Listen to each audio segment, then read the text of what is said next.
Buenos días. Bueno, ustedes están en la mitad de una serie de prédicas titulada Misiones es influencia. Y la tarea que me fue asignada fue hablar sobre la influencia de Esther en Persia. Tema que, a decir verdad, me genera algo de ansiedad, puesto que Esther es uno de los libros bíblicos que más a menudo se malentiende en la iglesia. Entonces, la primera parte de la enseñanza de hoy se dedicará a una orientación básica al libro de Esther. Y entonces en la segunda parte pasaré a explorar lo que Esther nos puede enseñar sobre el ejercicio de la influencia dentro de la misión de la iglesia. Pero para arrancar, quiero hablar de un médico inglés de la época victoriana. Y su nombre era Thomas Bowdler. Ustedes lo van a ver aquí. En 1807, Bowdler publicó una colección de las obras de William Shakespeare, titulada El Shakespeare Familiar. Ahora, ¿por qué denominó su colección familiar? Pues las obras de Shakespeare a menudo incluyen escenarios violentos, hablan de inmoralidad sexual, y Bowdler decidió que tales temas no son apropiados para una familia inglesa decente, entonces él los suprimió. Por ejemplo, uno de los eventos claves en la obra de Hamlet es la muerte de Ofelia, la amada del príncipe. Ofelia se suicidó en un río. Bowdler eliminó la referencia al suicidio y simplemente indicó que ella murió por un ahogamiento accidental. De manera similar, la obra de Henry IV, parte 2, tiene un personaje llamado Doll Tearsheet, la cual es una prostituta. Y Bowdler la borra completamente de la obra. Efectivamente, Bowdler eliminó de las obras de Shakespeare el contenido que no le parecía apropiado para los niños. De manera similar, los cristianos a veces editan o censuran textos de la Biblia. Obviamente nosotros no queremos que nuestros pequeñitos escuchen prédicas en la escuela dominical sobre Cantar de Cantares o la violación de Tamar o el asesino de Eglon. Entonces nosotros típicamente pasamos por alto de estos relatos o eliminamos las partes más feas de ellas.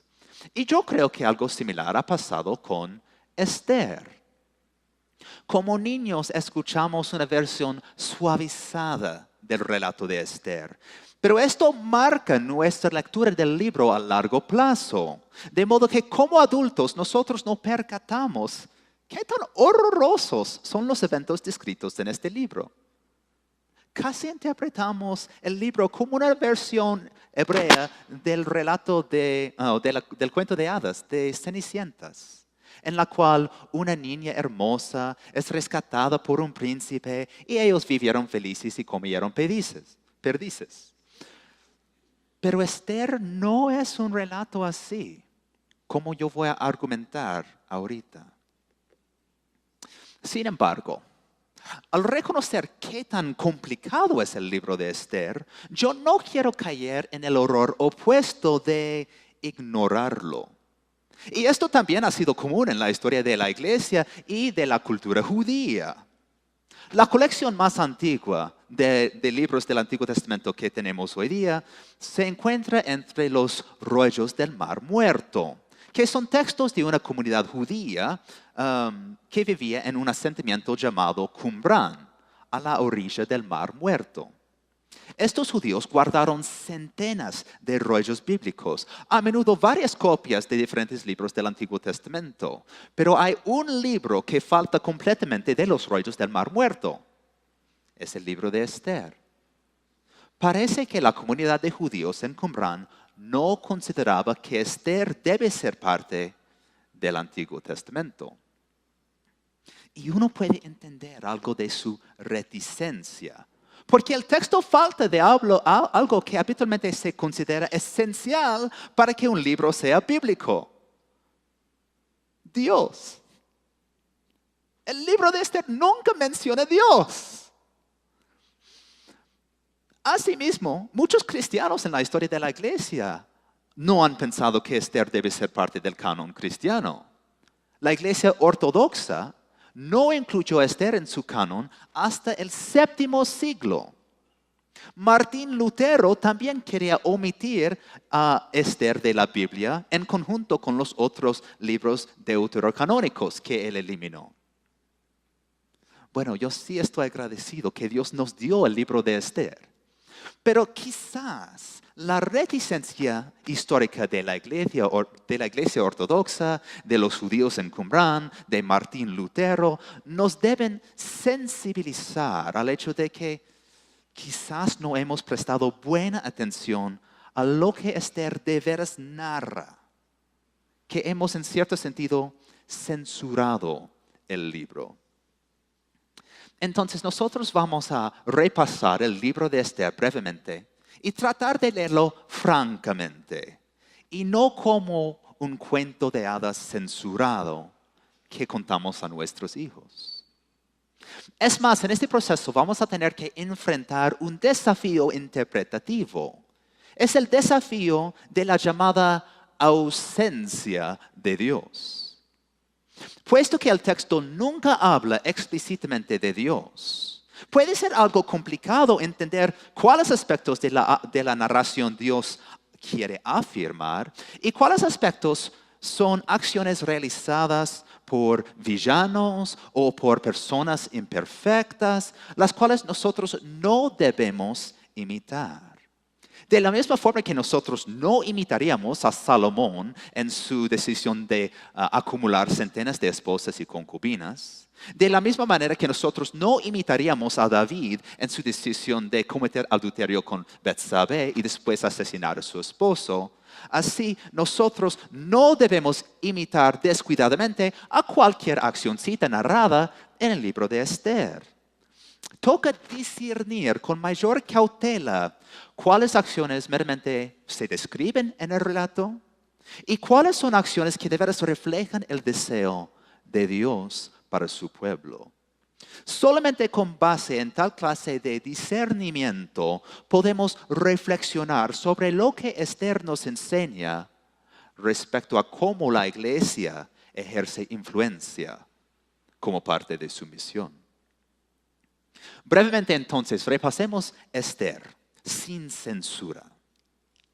El texto comienza diciéndonos que en el tercer año del reino de Asuero, rey de Persia, el monarca ofreció un banquete que duró 180 días. 180 días. Y cabe aclarar que históricamente un componente esencial de los banquetes persas era el vino. El vino era tan importante que a veces en Esther ellos hacen referencia a estos eventos como banquetes de vino. Es decir, que el rey pasó 180 días, la mitad de un año, tomando harto. Y después de estos 6 meses tomando, ¿qué decide hacer el rey? Ofrece otro banquete de 7 días en el cual, yo cito, se servía el vino real, el cual corría a raudales. Bueno, en situaciones cuando hay mucho alcohol, la gente a menudo toma decisiones imprudentes.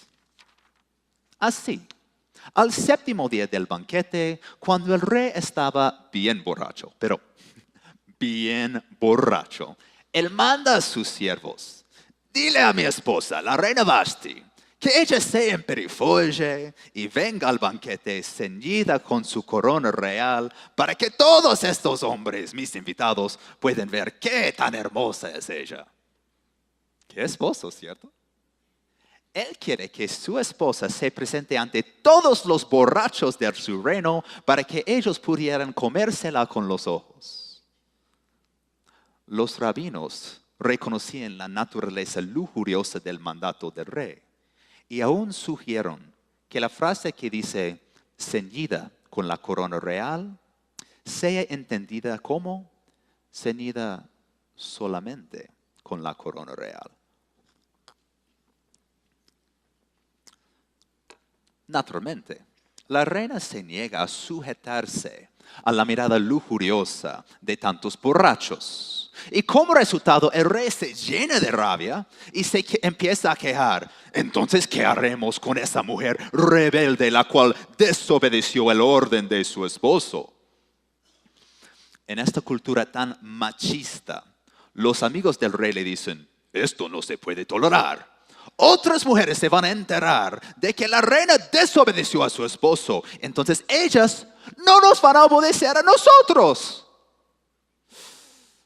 Entonces el rey se divorcia de su esposa y va en busca de otra reina.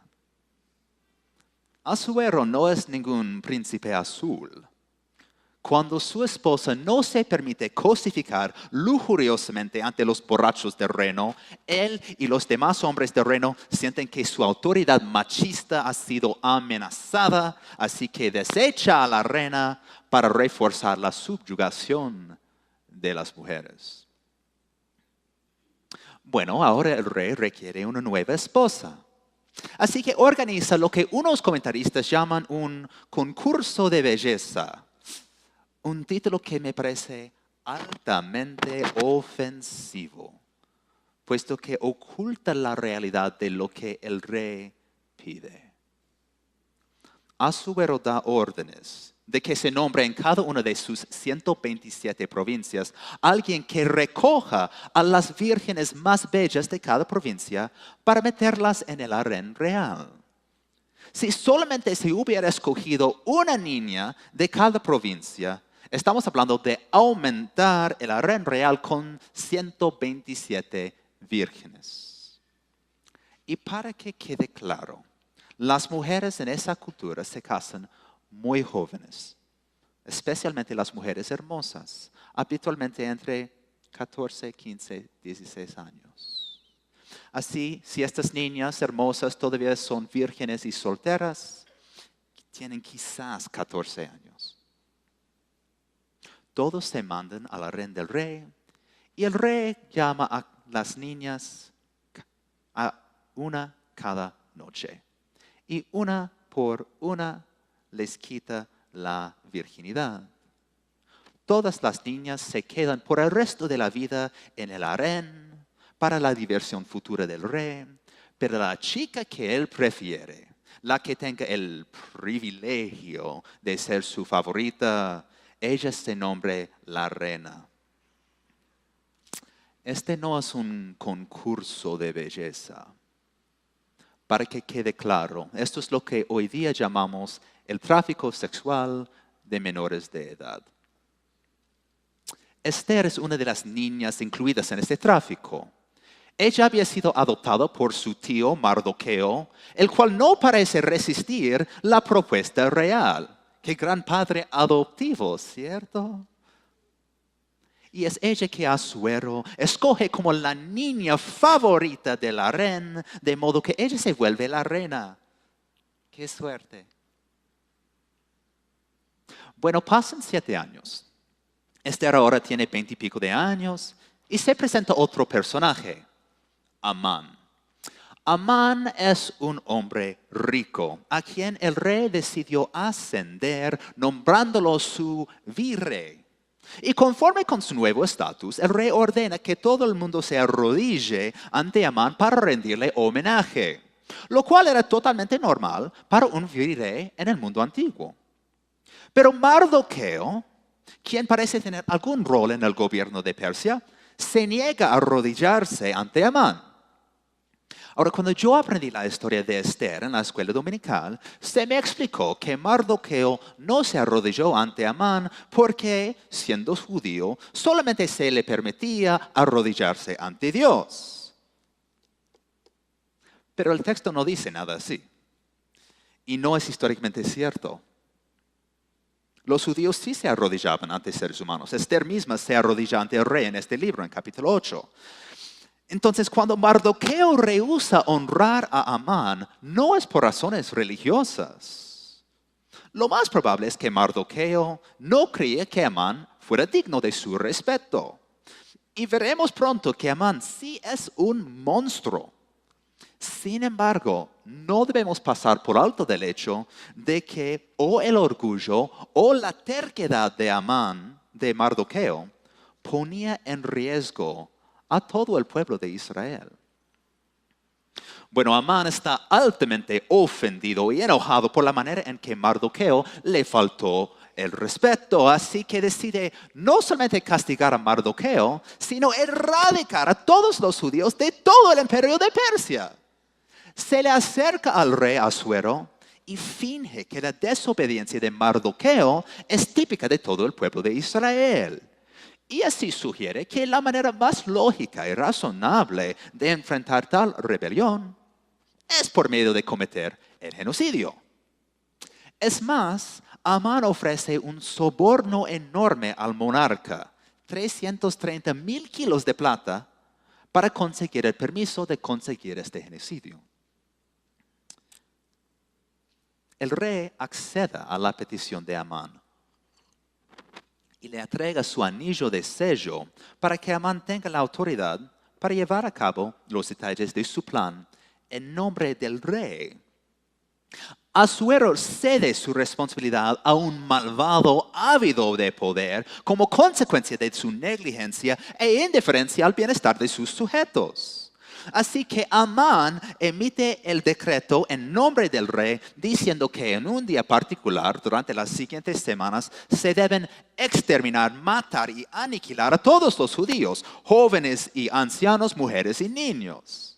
Y después de publicar este edicto inmediatamente, Amán y el rey se sientan juntos para hacer brindis a su decisión. ¡Salud! ¡Genocidio! Efectivamente, los líderes del país se emborrachan, mientras que Persia está en caos. En reacción a estas noticias, Mardoqueo convence a Esther de interceder ante su esposo, el borracho y negligente rey. Pero no es nada sencillo dialogar con Asuero. Esther manifiesta que si cualquier persona, incluso la reina, se presente ante el rey sin ser invitada, la reacción por defecto es decapitar a la persona. Esther de veras teme esta posibilidad, lo cual nos muestra qué tan iracundo y abusivo era su esposo. Es más, ella no simplemente lo puede mencionar el asunto durante el desayuno. Oye, mi amor, ¿cómo estás? Buenos días. ¿Quieres un cafecito? Oye, mientras que estás comiendo tus huevos pericos, ¿podemos hablar del temita del genocidio de mi pueblo? No puede hacer esto porque ella nunca ve al hombre. Esther manifiesta que Asuero no había pedido verla durante 30 días. Entonces, además de ser negligente como rey, Asuero es negligente como esposo, llamándola infrecuentemente a Esther, de pronto más a su cama que a un conversatorio, e indudablemente pasando la mayoría de las otras noches del mes con otra de sus docenas o centenas de concubinas. Entonces Esther tiene miedo de presentarse ante su esposo negligente, abusivo e infiel. Sin embargo, Esther se deja convencer por Mardoqueo. Corre el riesgo de visitar al rey. Sobrevive el encuentro y le invita al rey y a Amán a un banquete de vino. Nosotros como lectores sabemos que la meta de este banquete es interceder por su pueblo para detener el plan de Amán. Pero en vez de ser directa y transparente con su esposo, Esther es un poquito engañosa. Ella finge ser la amiga de Amán y además cuando el rey ha estado tomando y le pregunta, ¿qué quieres? Cualquier cosa que tú deseas yo te doy. Ella no contesta honestamente, sino que lo invita a volver a otro banquete de vino. Tal vez ella sabe que él responderá mejor después de haber tragado varias copas. En inglés las mujeres tienen un dicho. El camino hacia el corazón del hombre es el estómago. De pronto en el caso de Asuero, el dicho sería, el camino hacia el corazón del rey es el hígado. Y de pronto podemos simpatizar con el comportamiento de Esther. La manipulación se vuelve una herramienta común en matrimonios abusivos y de desconfianza, cuando hay desigualdad de poder y la mujer no sabe si el hombre hará más caso a ella o a sus compañeros de farra. En la ocasión del segundo banquete, cuando el rey, después de varios tragos, vuelve a preguntarle a Esther qué quisiera ella recibir de él, Esther abandona la farsa. Ella dice, mi petición es que se compadezca de mi pueblo, porque a mí y a mi pueblo se nos ha vendido para exterminio, muerte y aniquilación. Y el bobo rey Asuero dice, ¿cómo así? ¿Se va a aniquilar una población de mi imperio? ¿Quién es que se ha atrevido a concebir semejante barbaridad? Y Esther le dice, es Amán. Pues la realidad es que el rey mismo tomó aquella decisión. Pero estaba demasiado borracho para recordar lo que había dicho, o demasiado indiferente, al punto de que no recordó que había aprobado la aniquilación de Israel. Pero Esther, de pronto, con razón, decide esquivar el tema de la culpabilidad del rey en esta decisión y simplemente deja que la culpa recaiga sobre Amán. El rey está enfurecido, tan furioso que por primera vez el texto dice que él dejó de tomar y sale al jardín para calmarse. Y ahora le toca a Amán postrarse a los pies de una judía, rogando que ella le salve la vida a él. Se inclina sobre el diván donde Esther está recostada y implora que ella le ayude. Y en este momento, Asuero, el idiota, vuelve y ve a Amán inclinándose sobre el diván de Esther. Y él salta a la conclusión precipitada e incorrecta de que Amán está tratando de violar a la reina. Así que Asuero manda que Amán sea arrestado y ejecutado. Y aunque Esther sabe bien que Amán no la estaba tratando de violar, sino que estaba pidiendo su misericordia, ella deja que el rey se guíe por su impresión errónea.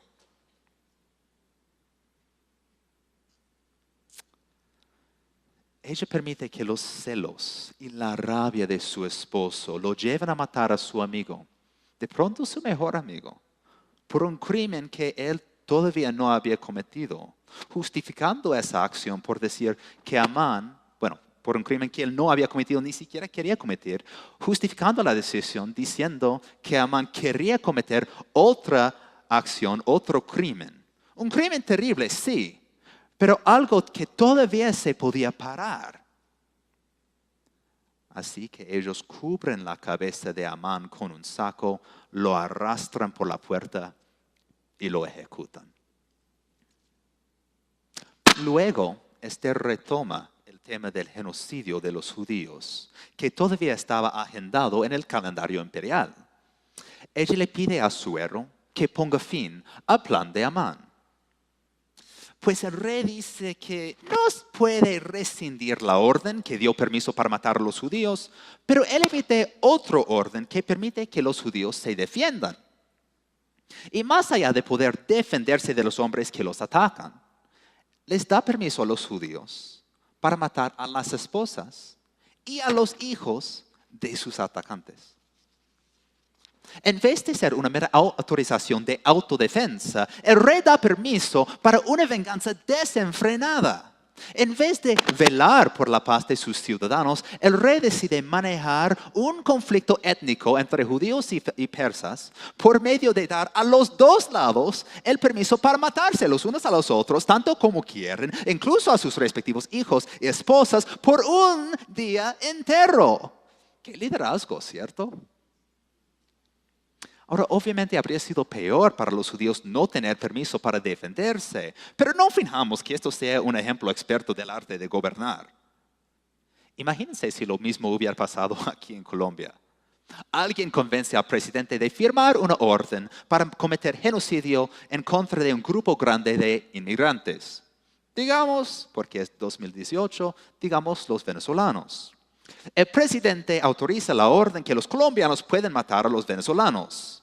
Se emborracha, se le olvida que había dado este orden y luego cuando alguien le menciona el tema, él dice, oh, yo no tenía ni idea de eso. De pronto debemos corregir el problema. ¿Qué hacemos? ¿Qué hacemos? Ah, yo sé. ¿Qué tal si dejemos que los venezolanos maten a cualquier colombiano que los ataque y también vaya a su casa en busca de su esposa, mata a ella, mata a los hijos, robe la casa y todo estará bien? ¿Les parece un manejo adecuado del poder del Estado? Pues, los judíos aceptan el permiso para defenderse con entusiasmo. Y ellos matan a montones de sus enemigos en el día estipulado. Y cuando el rey le pregunta a Esther si ella quisiera algo más, ella le pide otro día de matanza de sus enemigos.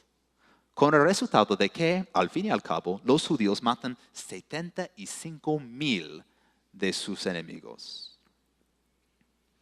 Entonces llegamos a la conclusión del libro. El libro finaliza diciendo, el rey Asuero impuso tributo por todo el imperio. Pero esta traducción es imprecisa.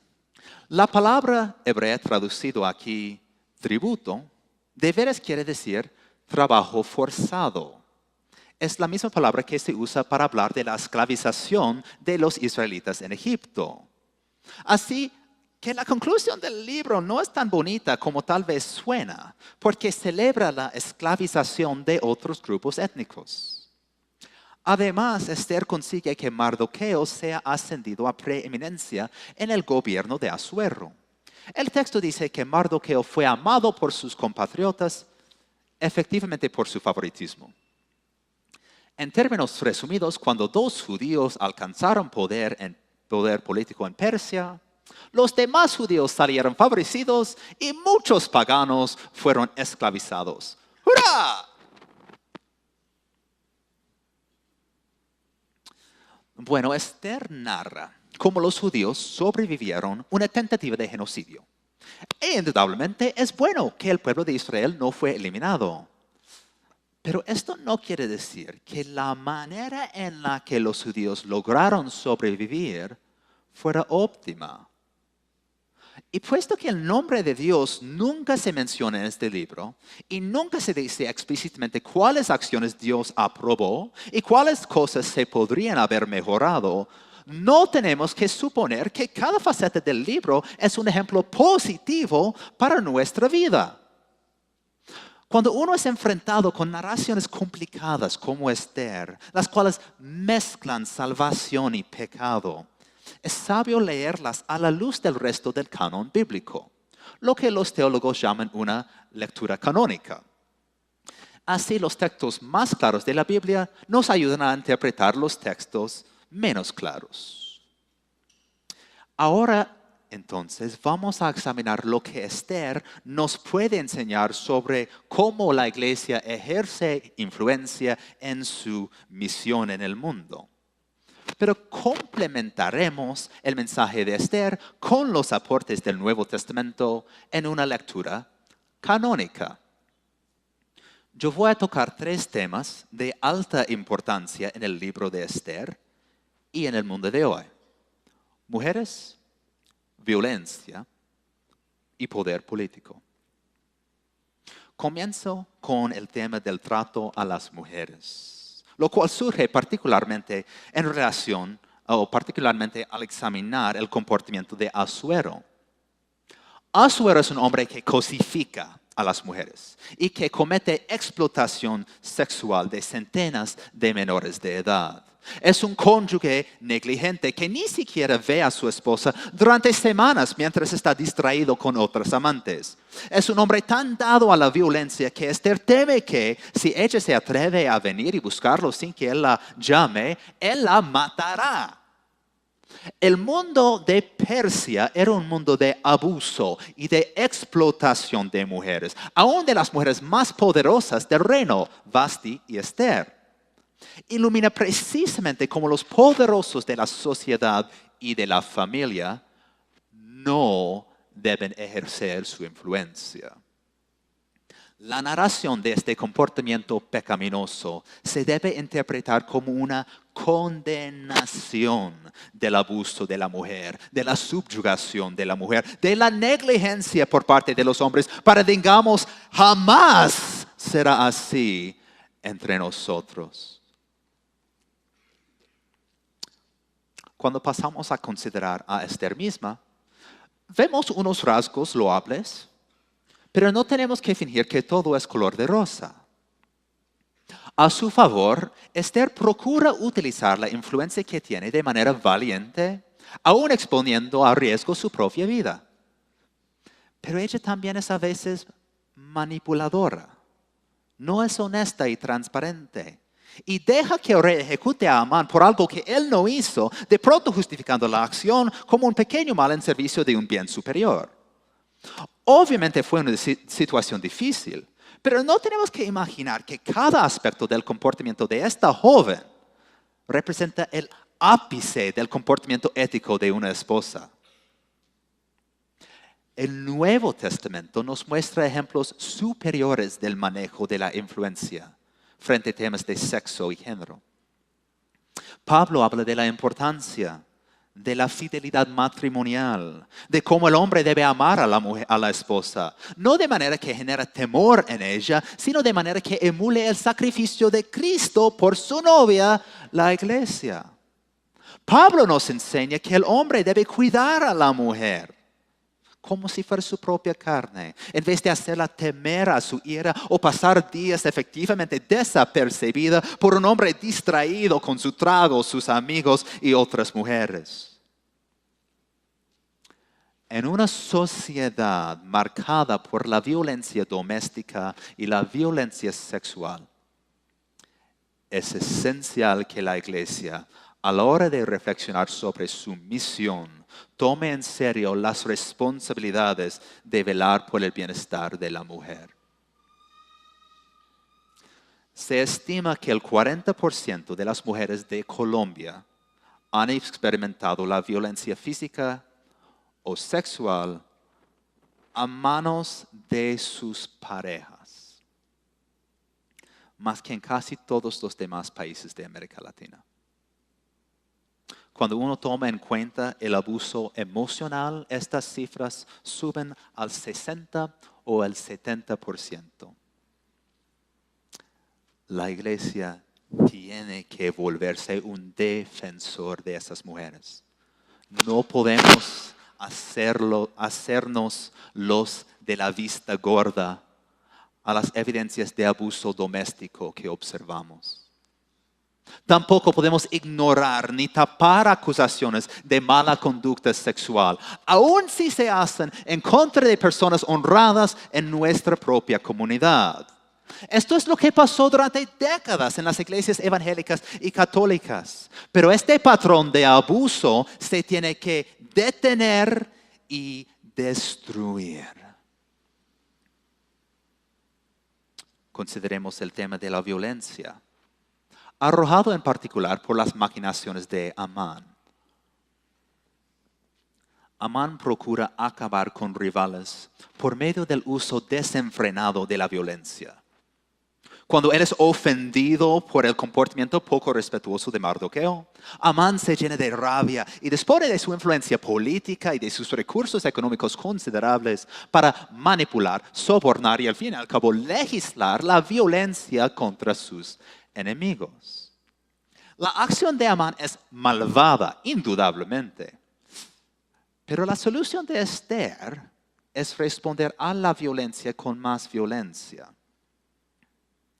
En vez de buscar soluciones no violentas, Esther da permiso a los israelitas no solamente a defenderse de sus atacantes, sino también de asesinar a las esposas y a los hijos de los atacantes. Y no es necesario entrar en un debate sobre la guerra justa o la teoría de qué es una guerra justa para saber que lo que se propone aquí no es una guerra justa, porque una guerra justa no anima a los combatientes a matar a no combatientes inocentes. Pero Esther ha abrazado la lógica de la violencia. hasta el punto de pedir del rey un segundo día para duplicar la matanza de sus enemigos.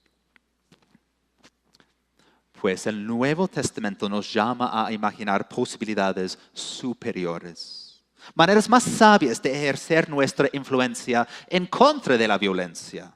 El Nuevo Testamento nos enseña a amar a nuestros enemigos, a ofrecer la otra mejilla a la persona que nos hace violencia, a no dejarnos vencer por el mal, sino a vencer el mal por el bien. Sin descontar que a veces hay usos legítimos de la violencia. Jesús comunica que el primer instinto y el grueso del esfuerzo y de la imaginación del cristiano frente a situaciones de violencia debe ser buscar soluciones alternativas a la violencia.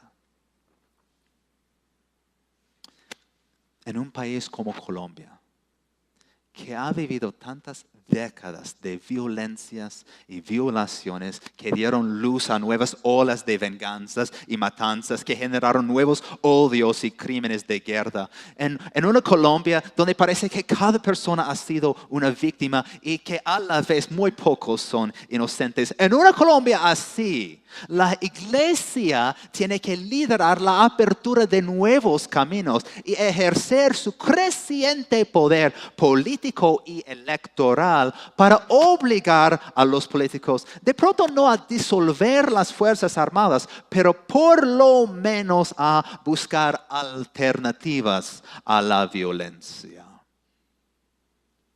Y esto nos lleva finalmente al tema del poder político.